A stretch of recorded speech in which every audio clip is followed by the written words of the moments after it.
करारविन्देन पदारविन्दम्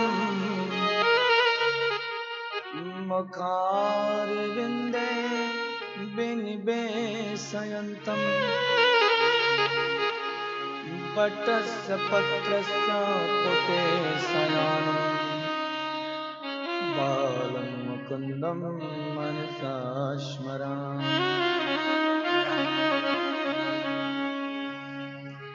बर्हापीडं नटवरवपुः कर्णयोः कर्णिकारं बिभ्रदवासः कनककपिशं वैजयन्तीं चमालाम् रन्ध्रान् वेणोरधर्षुधया पूरयन् गोपवृन्दैः वृन्दारण्यं सपदरमणं राविशद्गीतके मूकं करोति वाचालं पङ्गुं लङ्घयते गिरिं यत्कृपात्तमहं वन्दे परमानन्दमाधवम्। वर्णानामर्तिसङ्घानां रसानां छन्दसामपि मङ्गलानां च कर्तारो वन्दे वाणी विनायकौ। सच्चिदानन्दरूपाय विश्वोत्पत्त्यादिहेतवे तापत्रय विनाशाय श्रीकृष्णाय वयं नमः। ॐ नमो भगवते वासुदेवाय नमः। श्रीगुरुचरणकमलेभ्यो नमः। श्रीविघ्नेश्वराय नमो नमः।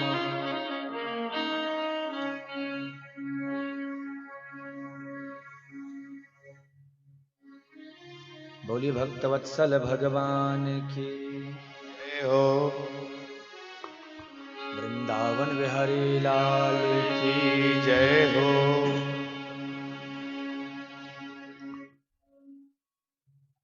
श्रद्धालु भक्तगण, श्रोतागण, प्रिय धर्मानुरागी भगवत भक्तगण, परम सौभाग्य का विषय है इस पावन पवित्र तपस्थली श्री चित्रकूट धाम में बैठ करके हम विगत 7 दिनों से भागवत कथा का गायन श्रवण लाभ प्राप्त कर रहे हैं। आज सप्तम दिवस की कथा में प्रवेश करने से पूर्व अपने मन और वाणी को पवित्र करने के लिए श्री भगवान नाम संकीर्तन करेंगे। तत्पश्चात आनंद के साथ इस भागवत भक्ति ज्ञान वैराग्य त्रिवेणी धारा में प्रवेश करेंगे। बोलिए वृंदावन बिहारी लाल की।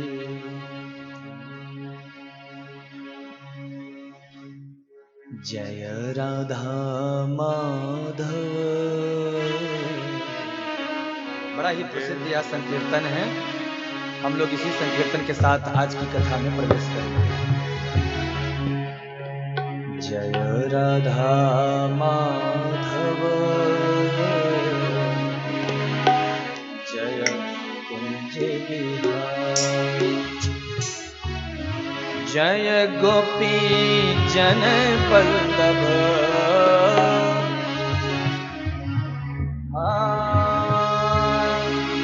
जय गोपी जन वल्लभ जय गिरिवरधारी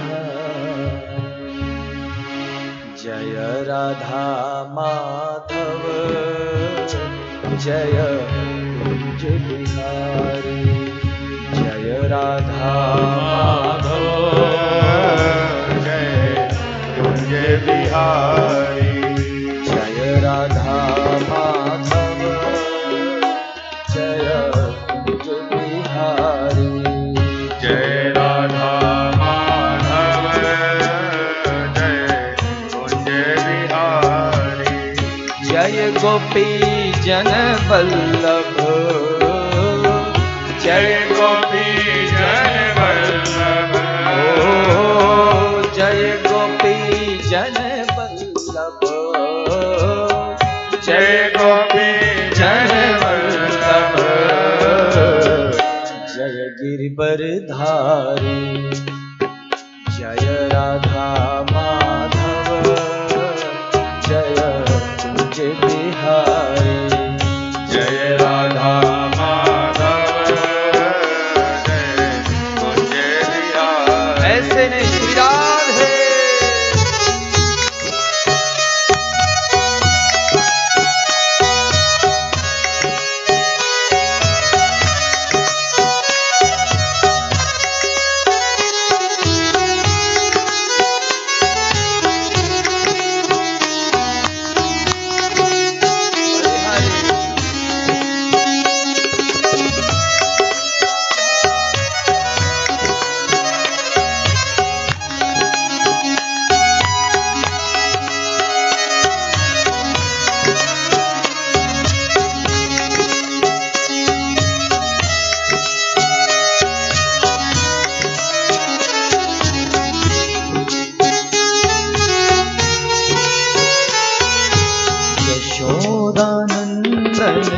ब्रज जन रंजन, यशोदानंदन ब्रज जन रंजन, यशोदानंदन ब्रज जन रंजन, यशोदानंदन ब्रज जन रंजन, यशोदानंदन ब्रज जन रंजन, यशोदानंदन ब्रज जन रंजन, यमुना तेरे बन चारे, यमुना तेरे बन चारे, जय राधा माधव, जय कुंज बिहारी, जय राधा माधव, जय कुंज बिहारी, जय राधा माधव, जय कुंज बिहारी, जय राधा माधव, जय कुंज बिहारी, जय गोपी जन वल्लभ, जय गोपी जन वल्लभ, जय गोपी जन वल्लभ, जय गोपी जन वल्लभ, जय गिरिवरधारी, गिरिवरधारी, जय राधा माधव, कुर्सी वालों दोनों हाथ हरी राधे, हरि बोल, जय हो बलिहारी।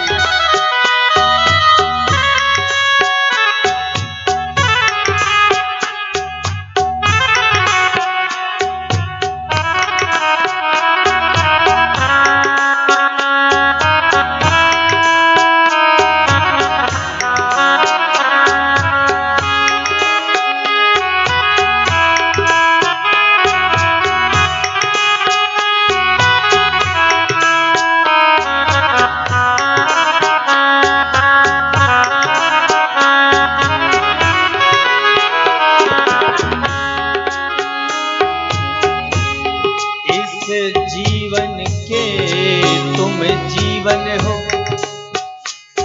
ब्रज चंद्र तुम्हें कैसे समझाए, दुख होता बहुत तुम्हारे बिना, इस प्रेम व्यथा को कहाँ तक गाए, इस प्रेम व्यथा को कहाँ तक गाए। हंस देते हो आप यूं ही हरी, जब हमें अपना दुख दर्द सुनाए, और रहते मनमोहन तुम ही इस दिल में, रहते मनमोहन तुम ही इस दिल में, कैसे दिल अपना चीर दिखाए, कैसे दिल अपना चीर दिखाए। जय राधा माधव जय कुंज बिहारी, जय राधा माधव जय कुंज बिहारी, मुरली मनोहर करुणा सागर, मुरली मनोहर करुणा सागर। हमें उन पे भी यकीन है और मौत पे भी एतबार है। हमें उन पे भी यकीन है और मौत पे भी एतबार है।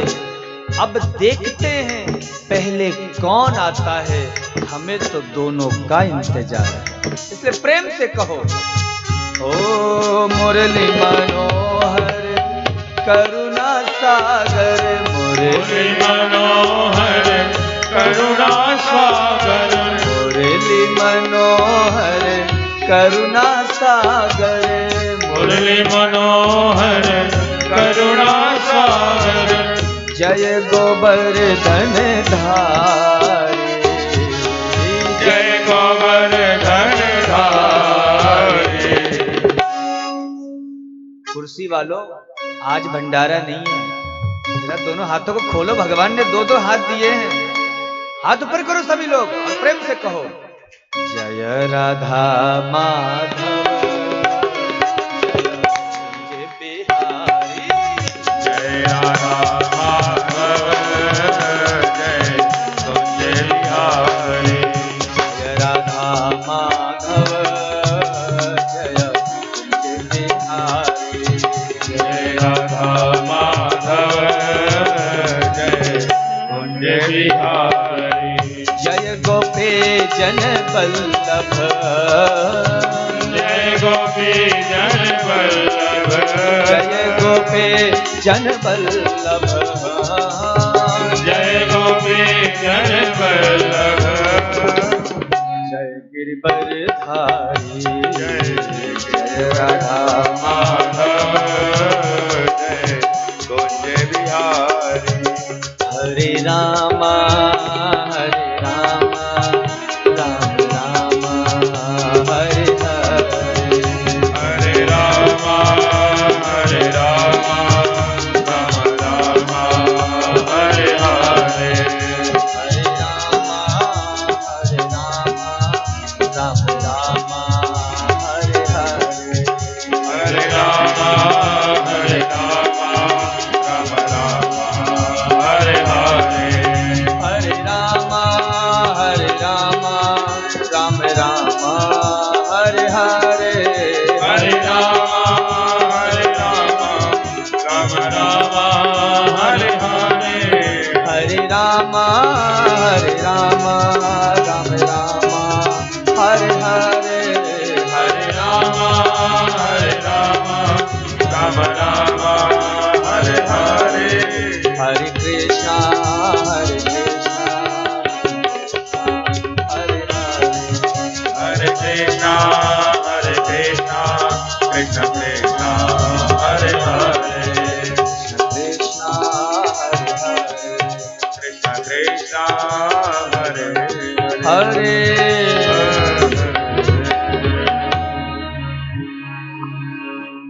जय राधा माधव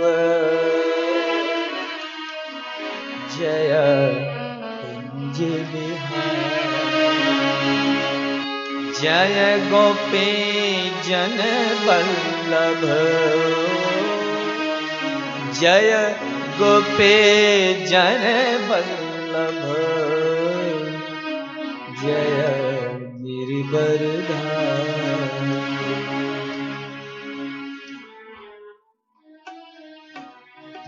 भक्त वत्सल भगवान की जय हो। परम श्रद्धामयी भक्तिमयी मेरी माताओं, करुणामयी बहनों,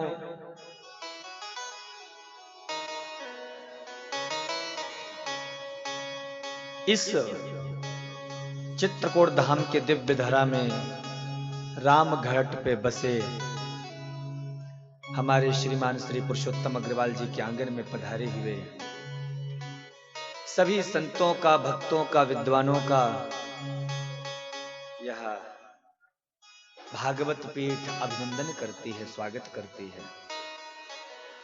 हम सभी परम सौभाग्यशाली हैं। क्यों? एक तो भगवान की कथा सुन रहे हैं, दूसरा कहां पे सुन रहे हैं? जगह भूल गए क्या? यहां करके चित्रकूट धाम में बैठकर कथा सुन रहे हैं।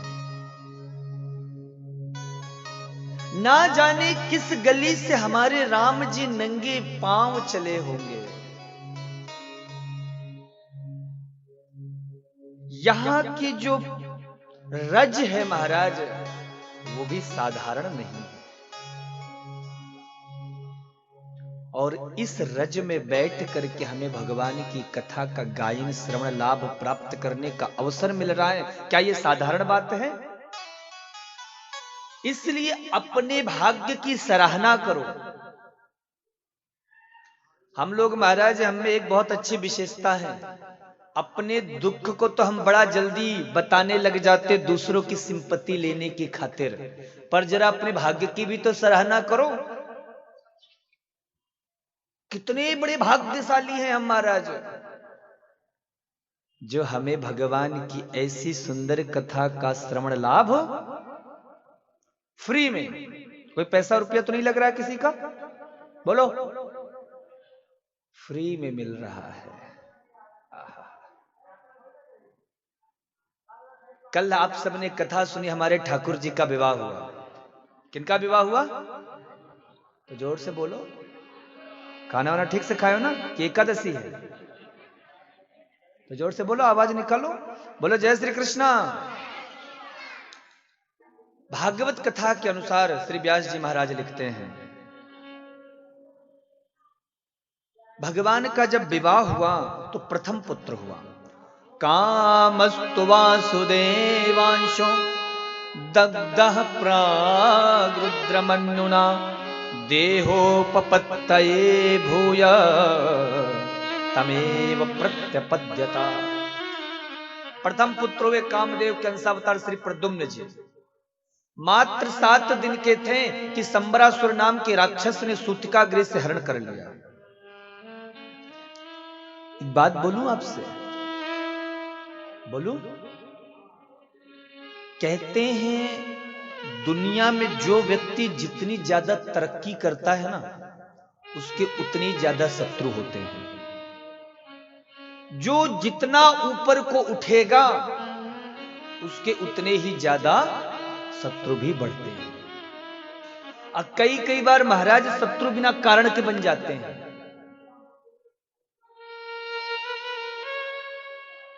पहले 500 रुपए के किराए के कमरे में रहता था, अब संगमरमर विदेशी पत्थरों के घर में रह रहा है। यह भी शत्रुता का कारण। पहले 3000 रुपए महीने कमाता था, अब लाखों का टर्नओवर हो रहा है। यह भी शत्रुता का कारण। लेकिन जीना किसे कहते हैं? जो दोनों परिस्थिति में एक रस रहे। दुख में तड़पो मती, सुख में फूलो मती, प्राण जाए मगर नाम भूलो मती।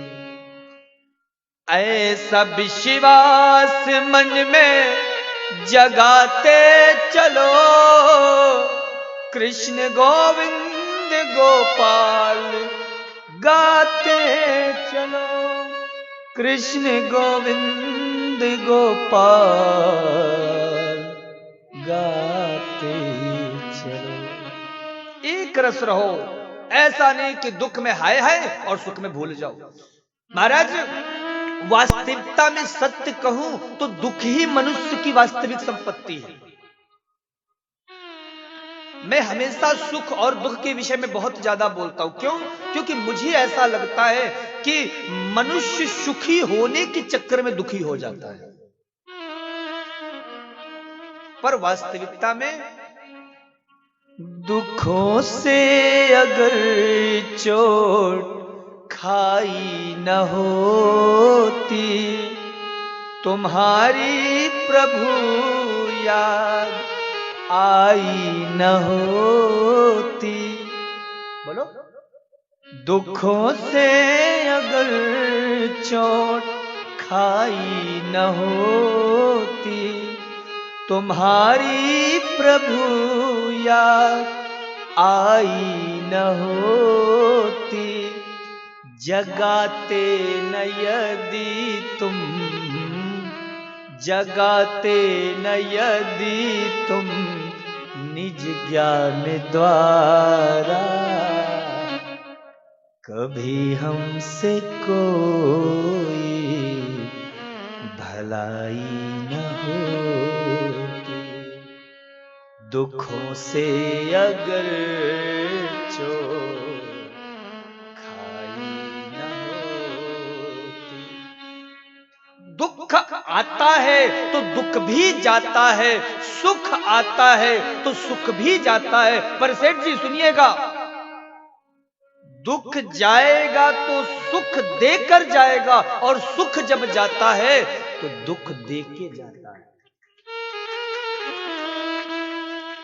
तो बताओ, दुख बढ़िया है कि सुख बढ़िया है? बोलो चित्रकूट वालों, क्या बढ़िया? दुख बढ़िया है। क्यों? सुख जाएगा तो दुख देके जाएगा, पर दुख जाएगा एक भरोसा राम को। महाराज, भरोसा तो है कि सुख आएगा, दिन बदलेंगे, समय बदलता रहता है, समय बदलता रहता है। और सुख का महाराज क्या ठिकाना? सुख तुम्हारा गुलाम नहीं है जो हमेशा तुम्हारे पास रहे, और दुख से कोई रिश्तेदारी नहीं है जो सदैव तुम्हारे घर को ही पकड़ के रखे। सुख के बाद दुख आएगा, दुख के बाद सुख आएगा, तो क्या चिंता, एक रस रहो महाराज। बाबा तुलसीदास जी भी लिखते हैं, कहाँ हनुमंते विपति प्रभु सोई, कहाँ हनुमंत विपति प्रभु सोई, कहाँ हनुमंत विपति प्रभु सोई, हनुमंत क्या है? विपति प्रभु सोई। जब ताव भजन न सुमिरन होई, जब ताव भजन सुमिरन होई, कह हनुमंत। विपत्ति को विपत्ति नहीं कहते हैं, संपत्ति को संपत्ति नहीं कहते हैं। भगवान के नाम को भूल जाना ही सबसे बड़ी विपत्ति है, और जो कृष्ण का चिंतन कराता रहे वही सबसे बड़ी संपत्ति है।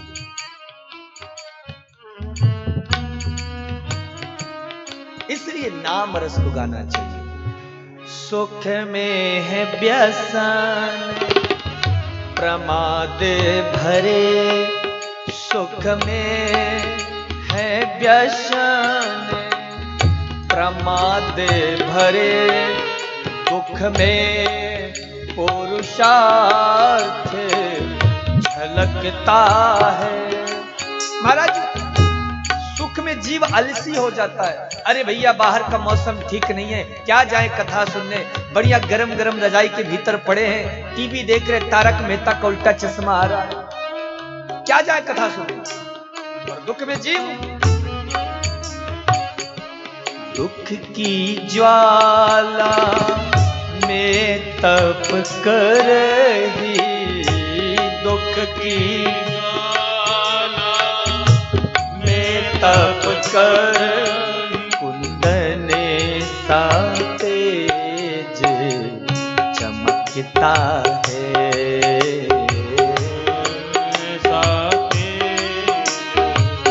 चमकता है। तो एक बात हमेशा मन में गांठ बांध लो कि सुख और दुख केवल यही के लिए हैं, सिर्फ इस मन में घर किए हैं। सुख दुख नाम की कोई वस्तु नहीं होती है। एक बार प्रेम से बोलो जय श्री कृष्णा, और जोर से बोल दो। तो महाराज संबरासुर ने श्रीमान प्रद्युम्न जी का हरण किया, समुद्र में फेंका। एक मछली ने उस बालक को निगल लिया। उस मछली को एक भील ने पकड़ा। उस भील ने उस मछली को ले जाकर संबरासुर की रसोई में भेंट कर दी। कामदेव की पत्नी रति वेश बदलकर मायावती के नाम से रहती थी। उसने जैसे रसोई में पेट चीरा, अपने पति को देखा, पहचान गई।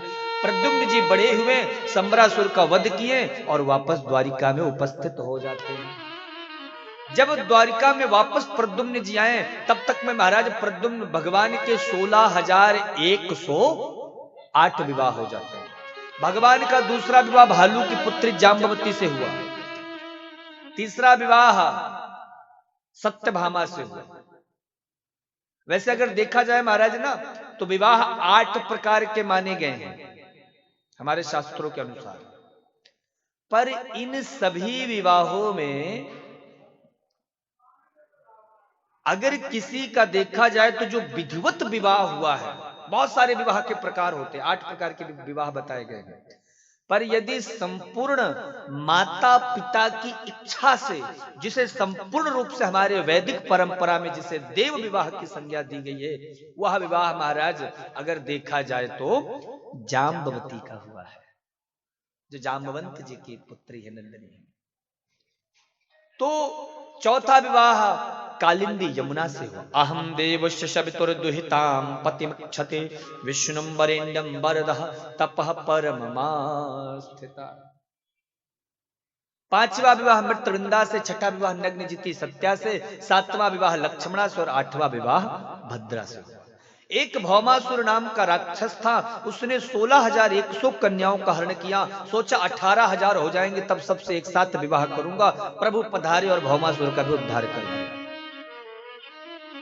उन कन्याओं से कहा, देवियों आप स्वतंत्र हो, अपने अपने घर को चली जाओ। उन कन्याओं ने कहा, प्रभु अब हम कहां जाएं? हमें कौन स्वीकार करेगा? ना ही हमारे माता पिता हमें स्वीकार करेंगे, ना ही ये समाज हमें स्वीकार करेगा। या तो हम गलत रास्ते में चली जाएं या फिर हम आत्महत्या कर लें।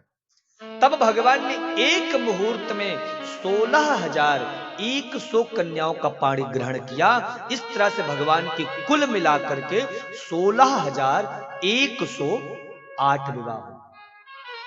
कितने विवाह हुए? भागवत के अनुसार सबके 10-10 पुत्र हुए, एक एक बेटी और 10-10 बेटा। अब बताओ भगवान की फैमिली कुल कितनी बड़ी हो गई? हमारे प्रभु का परिवार इतना बड़ा था, नाती पोते सब हरा भरा परिवार, पुत्र पौत्र धन धान्य समन्विता, पुत्र से पौत्र से समन्वित परिवार था।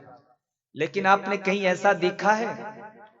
पोता हो 25 वर्ष का, बेटा हो 50 वर्ष का और बाबा जी हो 15 वर्ष के। बोलो, देखा कहीं आपने ऐसा? महाराज भगवान श्री कृष्ण जब अपने पत्नी बच्चों के साथ जाते, अपने बच्चों नाती पोतों के साथ में, तो रानियों को भी भ्रम हो जाता, क्योंकि बाबा पोता से छोटा दिखता, पोता बाबा से बड़ा दिखता। भगवान कालातीत हैं, भगवान पर काल का असर नहीं होता है।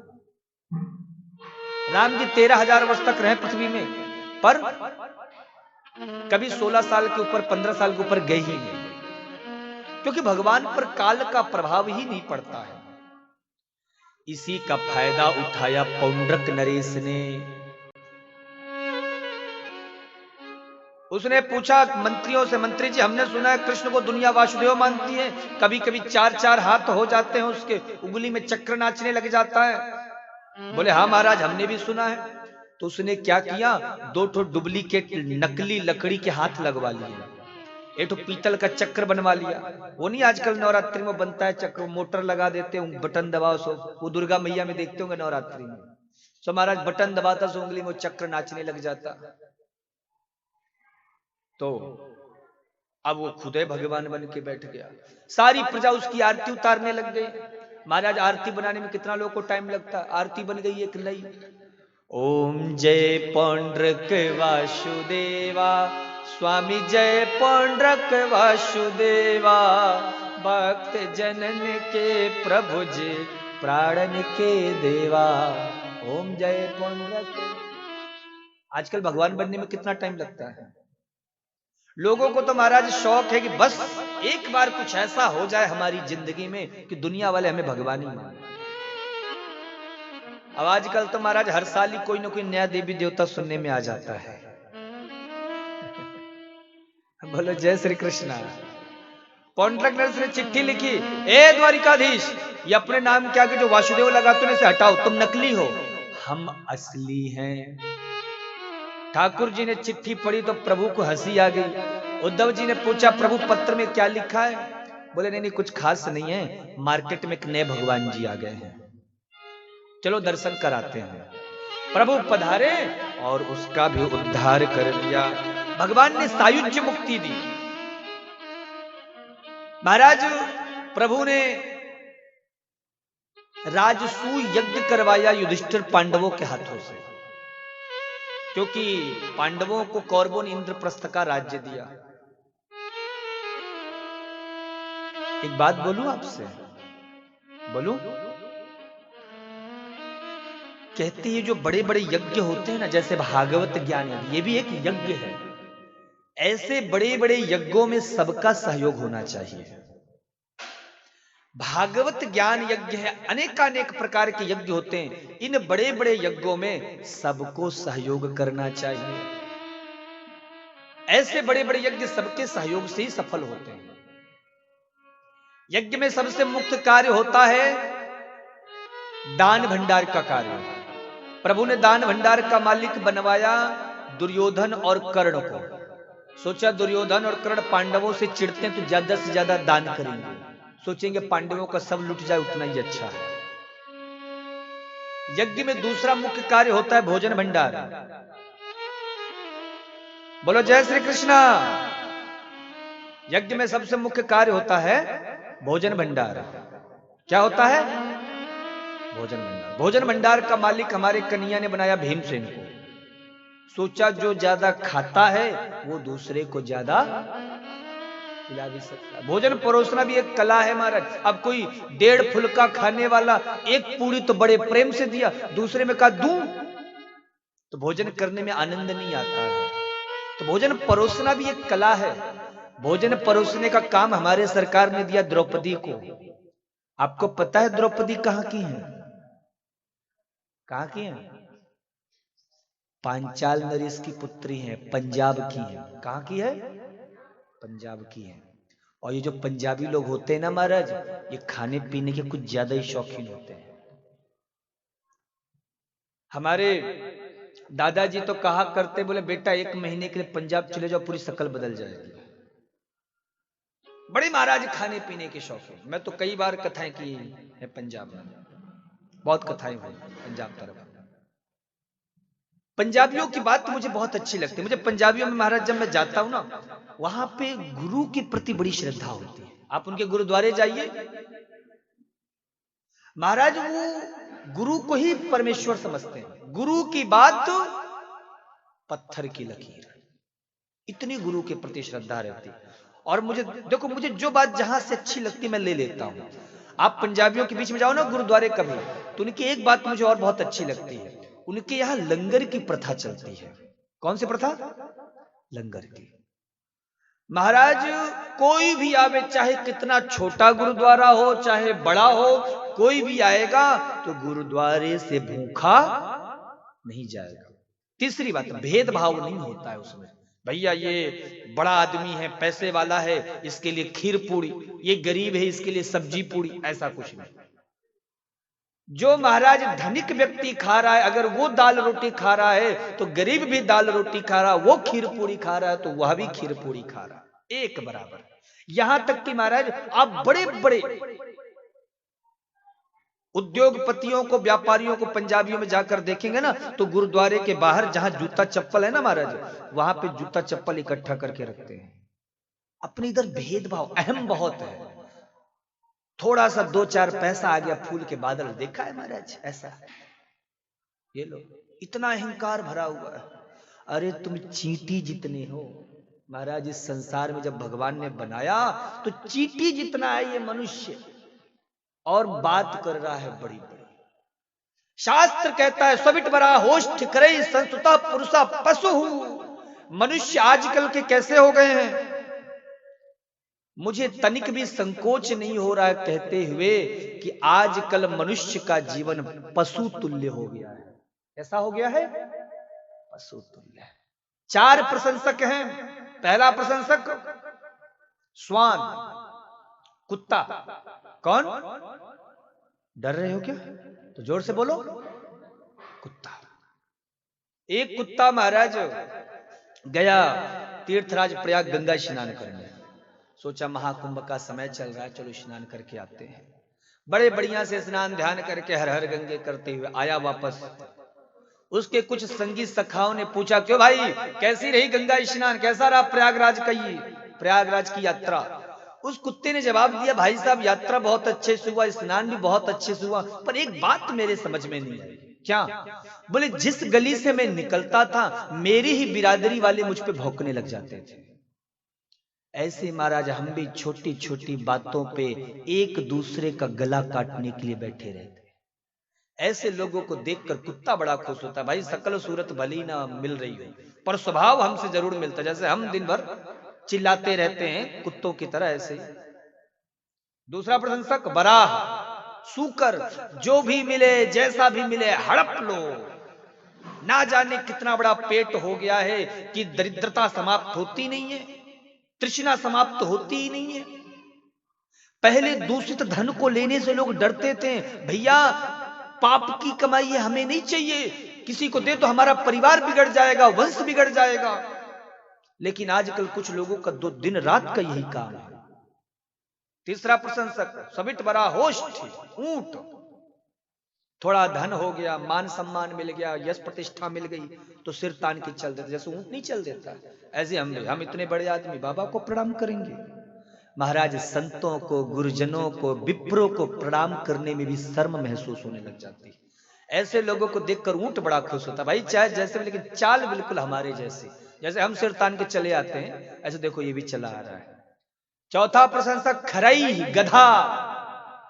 शरीर कांप रहा है,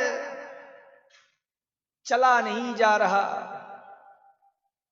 कहो दादाजी भजन करो, जवाब मिलता महाराज एक नातिन का ब्याह और हो जाए फिर भजन ही करना था। लो, बच्चे सोच रहे हैं बाबा जी पधारे तो पीछे से नातिन का ब्याह करें, और बाबा जी कह रहे हैं जब तक नातिन का ब्याह नहीं होगा मैं जाने वाला हूं।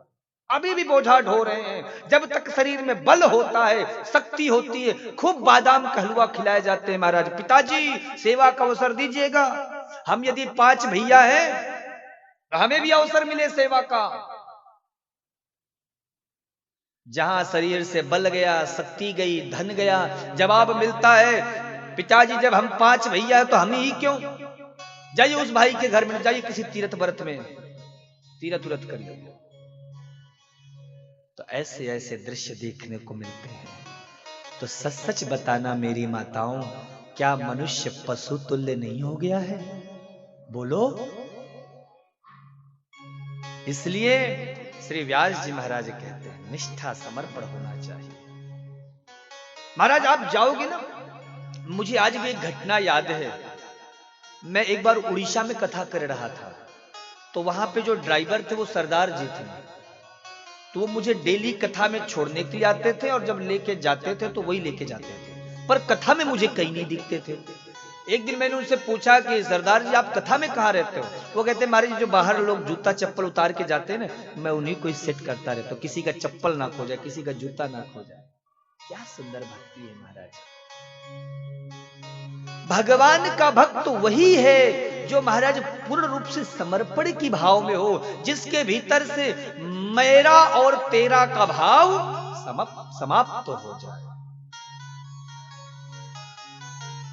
आजकल महाराज लोगों को लगता नहीं हमारा स्टेटस नहीं बिगड़ना चाहिए। अरे साहब जिस दिन मरोगे ना उस दिन कुछ भी ये स्टेटस ब्रांड कुछ काम में नहीं आएगा। उस दिन वही सफेद कफन तुम्हारे ऊपर भी उड़ाया जाएगा और तुम्हारे भी शरीर पे वही तुम्हारे अपने आग लगाएंगे, जिसके लिए तुम महाराज दिन भर अपना स्टेटस बनाते रहोगे। जीते भी लकड़ी मरते भी लकड़ी, देख तमाशा लकड़ी का।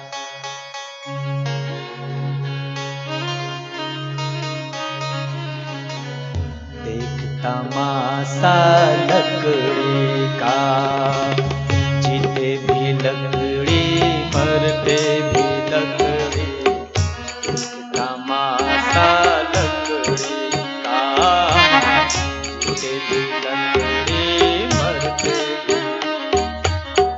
देख तमाशा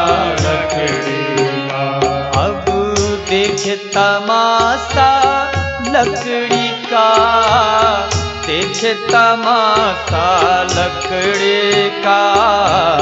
जीते भी लकड़ी मरते भी लकड़ी, देख तमाशा लकड़ी का। देख तमाशा लकड़ी।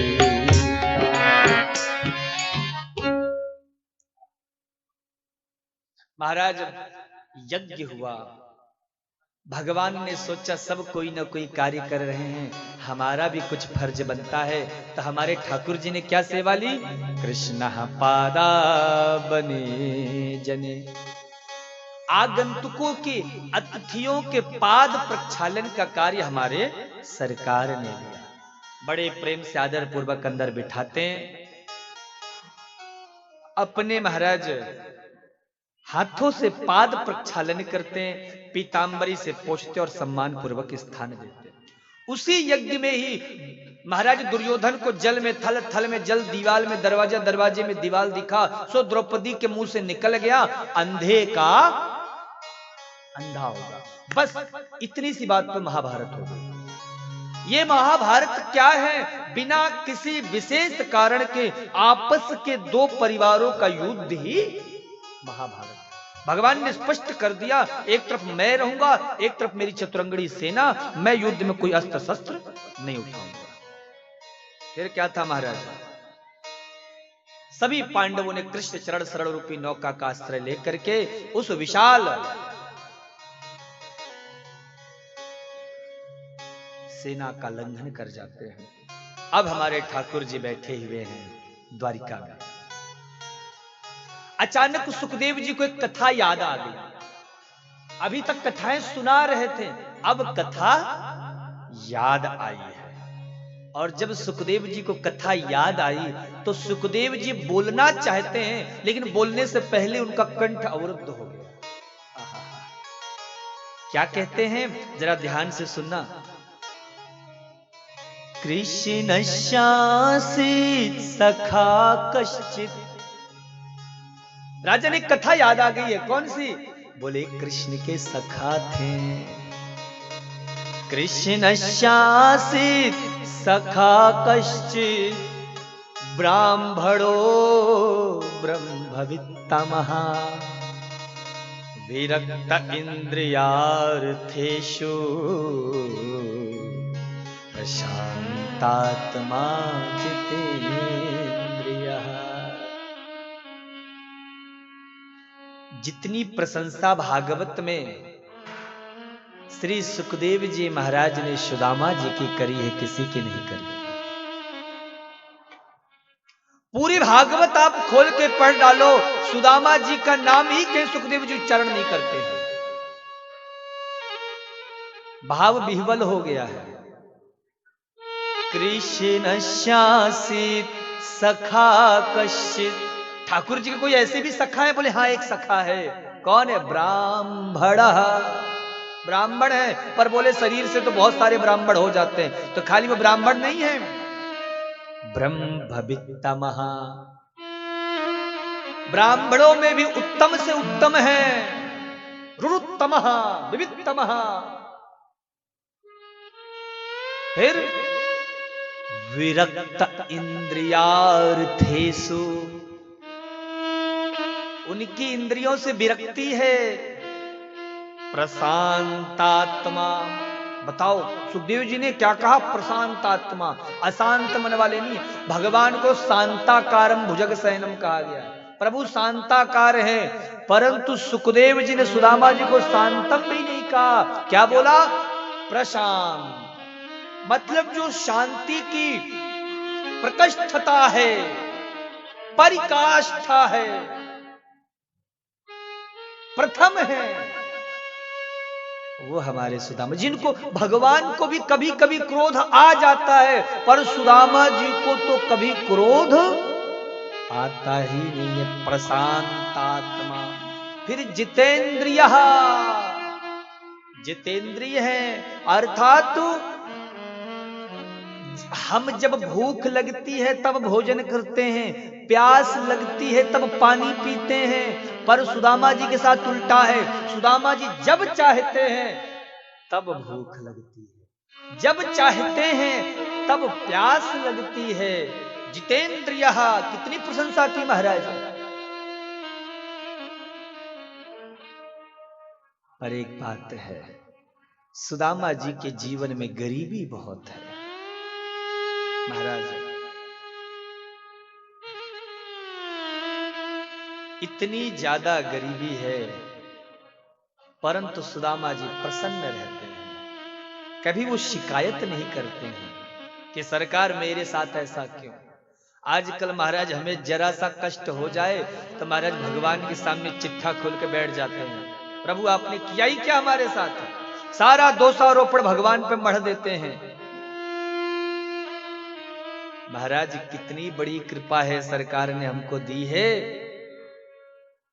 जो ये सांसों की माला चल रही है। नहीं तो महाराज जरा सा अगर एक तार ढीली कर दे इस जीवन की, जिस शरीर पे तुम गर्व करते हो ना, जिसे तुमने खूब क्रीम पाउडर लगा करके सजाया है ना, इसी को महाराज लोग मरघटा में ले जाएंगे। इसलिए हर समय प्रभु का धन्यवाद किया करो। मुझे तूने मालिक बहुत कुछ दिया है, तेरा शुक्रिया है, तेरा शुक्रिया। वो इंग्लिश मीडियम में एक बार मैं गया था, ये 15 अगस्त आता है ना जिसमें झंडा फहराया जाता है, तो किसी विद्यालय में हमें बुलाया गया था। तो वहां पे महाराज जब जाओ ना, तो वो इंग्लिश मीडियम वाले होते हैं ना टीचर लोग, तो बच्चों को इंग्लिश के कुछ वर्ड सिखा के रखते हैं। मतलब कोई कुछ बोले तो तुरंत बोलो थैंक यू वेरी मच, ऐसा बोलते हैं ना, thank you very much, thank you. कुछ भी बात बोलो महाराज वो तुरंत बोलते हैं थैंक यू। हमने पूछा भाई ये थैंक यू का मतलब क्या होता है? बोले महाराज जो आपने प्रशंसा की या जो कुछ भी बोला उसका मतलब हम अति प्रसन्न हैं। आपने जो भी कहा जो भी बोला उसके लिए हम आपका आभार व्यक्त करते हैं, धन्यवाद व्यक्त करते हैं। हमने कहा अच्छा ऐसी बात, ये बात तो हमारे संतों ने बहुत पहले से हमको सिखाई हुई है। लेकिन महाराज हमारे गुरुजनों ने हमारे संतों ने सिखाई तो बहुत पहले से है, पर हमने कभी उसको जीवन में अनुकरण में नहीं लाया। इसलिए आप सबसे भी आग्रह, जब सुबह सुबह उठते हो ना तो एक बार भगवान को भी धन्यवाद किया करो। ये जयदाद दी है, ये औलाद दी है, मुसीबत में हर वक्त इमदाद की है। ये बंदा तो तेरे सहारे जिया है, ये बंदा तो तेरे सहारे जिया है, तेरा शुक्रिया है, तेरा शुक्रिया है। ऐसे नहीं, एक बार सभी लोग हाथ ऊपर करो। तेरा शुक्रिया है, बोलो। तेरा शुक्रिया है, तेरा शुक्रिया।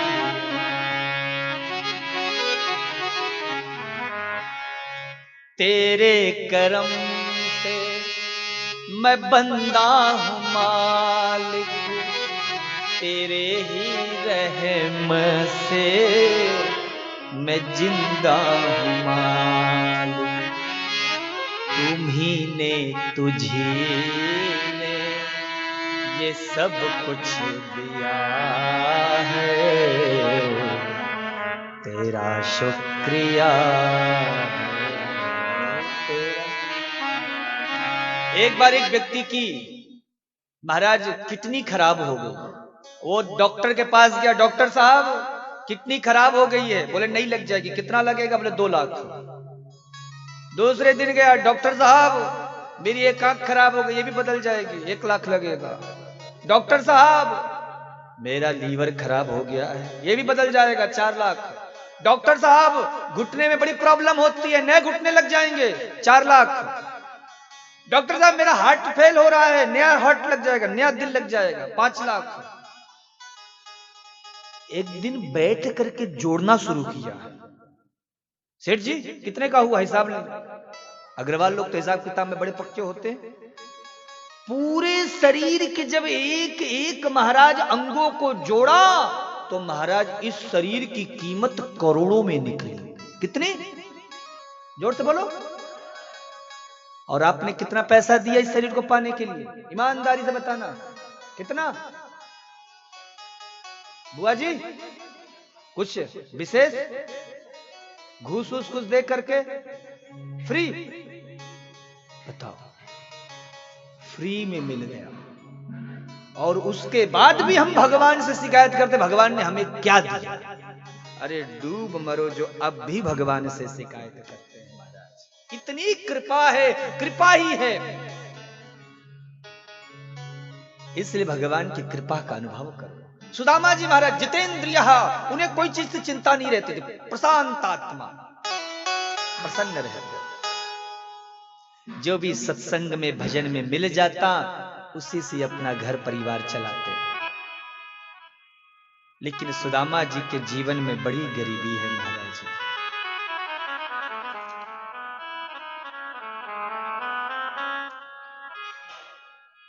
सुदामा जी का कोई नहीं है।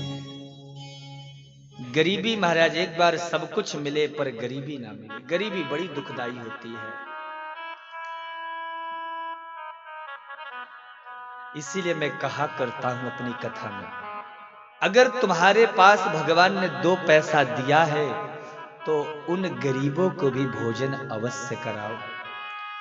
जो रात भर इस सपने में सो जाते हैं कि कोई फरिश्ता आएगा हमें खाना खिलाने के लिए।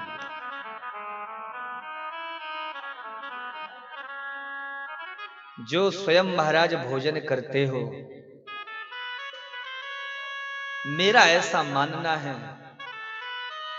कि उनको भी भोजन कराओ जो कहीं पे मंदिर के नीचे बैठकर तुम्हारा इंतजार कर रहे हैं। कोई भगत तो आएगा, राम जी किसी ना किसी को तो भेजेंगे, हमारे कामताना सरकार किसी ना किसी रूप में आएंगे हमें भोजन कराने। महाराज बनते हैं लाख रिश्तेदार जब जर पास होता है, मतलब पैसा। बनते हैं लाख रिश्तेदार जब जर पास होता है, टूट जाता है गरीबी में, टूट जाता है गरीबी में जो रिश्ता खास होता है। गरीबी में महाराज अपने भी पराये हो जाते हैं और यदि 2-4 पैसा आ जाए महाराज तो दूर का व्यक्ति भी अपना पहचानने वाला बन जाता है, अपना खास बन जाता है। इसलिए भूखे को भोजन कराने से बड़ा कोई धर्म इस संसार में नहीं है। इसलिए भूखे को भोजन अवश्य कराओ।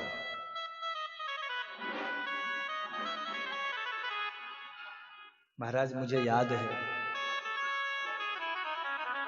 कई बार मैंने ऐसे लोगों को देखा है अपने जीवन काल में, जब भंडारा होता है ना, ये मैं बात तो कोई सोच करके नहीं बोलूं, ये मेरे हृदय से आवाज, ये दिल की बात है जो आज मैं कह रहा हूं आपको। मैंने ऐसे लोगों को देखा है कि जब भंडारा होता है तो 2-2 दिन तक भूखा व्यक्ति भंडारे में भोजन करने। विचार करो, 2-2 दिन से भूखा है, वो अपनी भूख मिटा रहा है, भोजन कर रहा है। इसलिए महाराज ये राम की धरती है, ये मेरे प्रभु श्री मत्त गजेंद्र नाथ की धरती है। इस धरती में कुछ भी हो जाए पर कोई भूखा नहीं सोना चाहिए।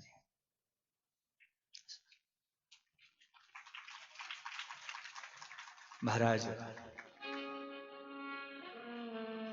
सुदामा जी के जीवन में भयंकर गरीबी है। सुदामा जी तो कुछ नहीं बोलते हैं, लेकिन उनकी जो पत्नी है सुशीला, उनसे बर्दाश्त नहीं होता है।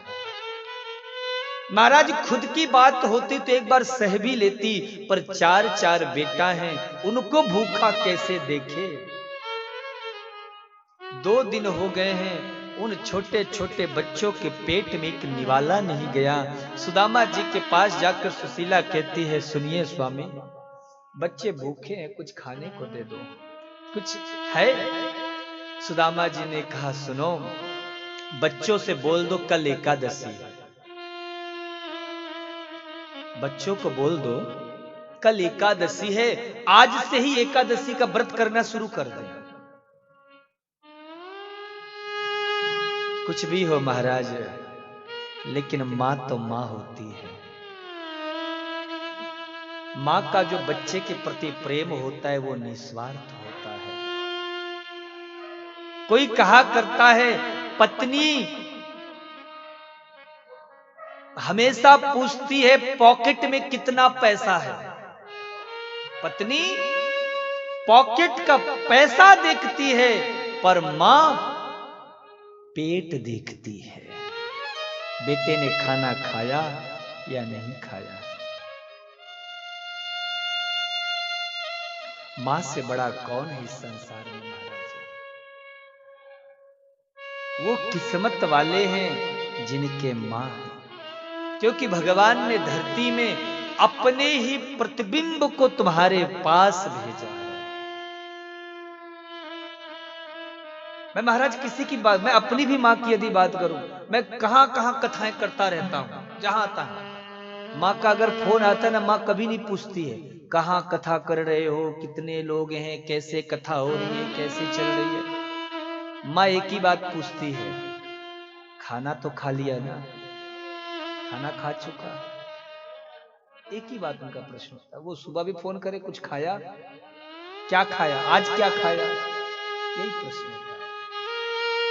कई बार तो ऐसा होता है, क्योंकि मैं भोजन के मामले में बड़ा कमजोर व्यक्ति हूं, बहुत कम भोजन करता हूं। यहीं पे हमारे सेठ जी महाराज कहते हैं, महाराज जी आज भोजन करके जाइएगा।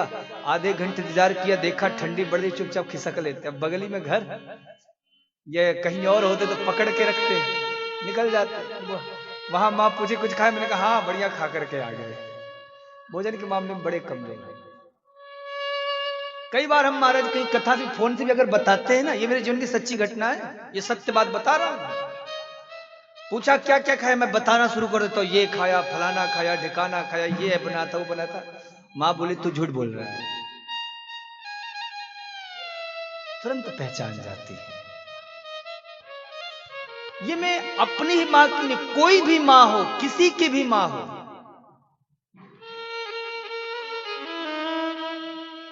अपने पुत्र से स्नेह कितना करती है। बच्चा स्कूल भी गया हो महाराज, वो घर के काम ही क्यों ना कर रही हो, पर फिर भी ध्यान में रहता है कैसा है बच्चा मेरा, किसी से झगड़ा तो नहीं कर रहा है, कोई परेशान तो नहीं कर रहा है, पढ़ाई ठीक से चल रही है कि नहीं चल रही। फिर भी माँ का ध्यान बच्चे पे बना रहता है। और भागवत